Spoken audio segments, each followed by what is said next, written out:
Hai, Assalamualaikum.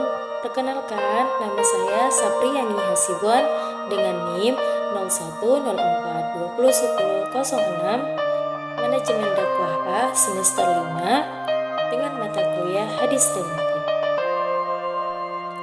Baik, di sini saya akan menjelaskan hadis tentang berbakti kepada kedua orang tua. Masuk ke pembahasan pertama tentang pengertian birrul walidain. Bir, kebaikan. Berdasarkan sabda Rasulullah Shallallahu Alaihi Wasallam, albir adalah baiknya akhlak. Hadis riwayat Muslim. Albir adalah mentaati kedua orang tua di dalam semua apa yang mereka perintahkan, selama itu tidak bermaksiat kepada Allah Subhanahu Wa Taala. Birrul walidain, kebaikan-kebaikan yang dipersembahkan oleh seorang anak kepada kedua orang tuanya. Hukum birrul walidain. Birrul walidain hukumnya adalah wajib, kecuali dalam hal yang haram, dasarnya adalah Al-Quran dan Sunnah. Selanjutnya, B. Keutamaan birrul walidain. Yang pertama, hadis Abdullah ibnu Umar tentang ridho Allah terletak pada dua. An Abdullah ibnu Umar radhiyallahu anhuma qala Rasulullah sallallahu alaihi wasallam radhiyallahu fi ridho walidain wa sahabatullah fi sahabatul walidain, yang mana artinya dari Abdullah bin Amr bin As radhiyallahu anhu berkata, Nabi sallallahu alaihi wasallam bersabda, keridhaan Allah itu terletak kepada orang tuamu dan murka Allah itu terletak pada murka kedua. Hadis riwayat Tirmidzi.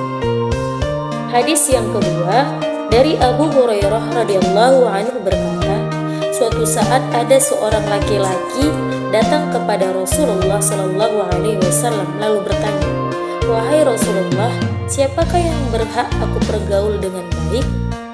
Rasulullah menjawab, ibumu. Lalu siapa? Rasulullah juga menjawab, ibumu. Lalu siapa? Rasulullah menjawab, ibumu. Sekali lagi dia bertanya, kemudian siapa? Rasulullah menjawab, hadis riwayat Bukhari. Baik, selanjutnya bentuk-bentuk birrul walidain.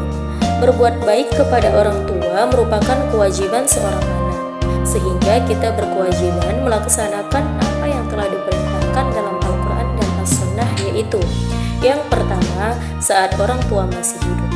Yang kedua, mentaati perintah orang tua selama tidak bertentangan dengan syariat dan akidah. Yang ketiga, berbakti. Dan yang keempat, tidak sombong di hadapan orang tua. Yang kelima, berbicara dengan lemah lembut di hadapan mereka. Yang keenam, menyediakan makan untuk mereka. Yang ketujuh, meminta izin kepada orang tua sebelum berjihad.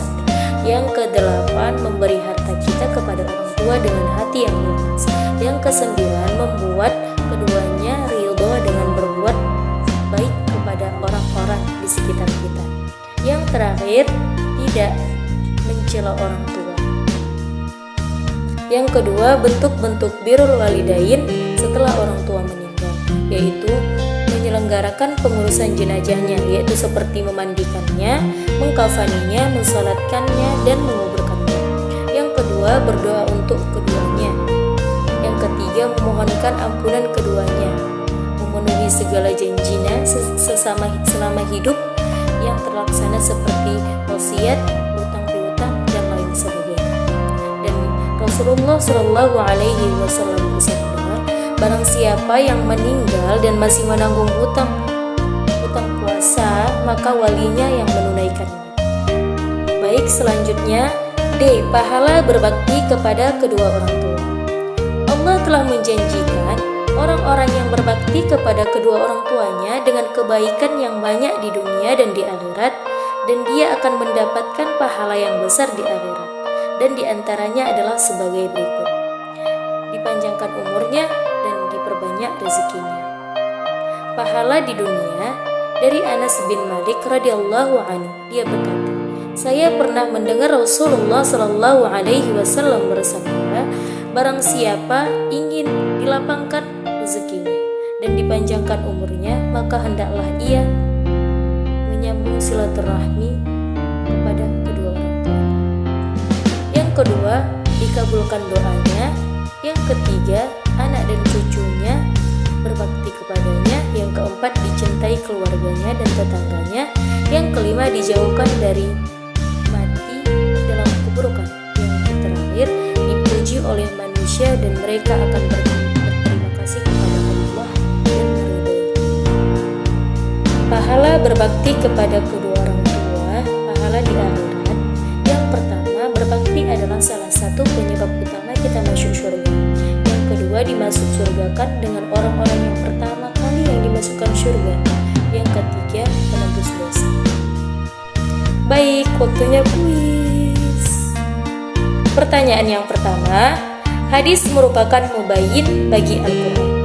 Arti mubayyin adalah A. Penjelas, B. Penyempurna. 1, 2, 3. Jawabnya adalah A. Penjelas. Masuk kuis yang kedua.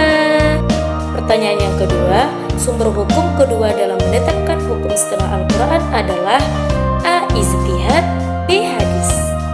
1, 2, 3. Jawabannya adalah hadis.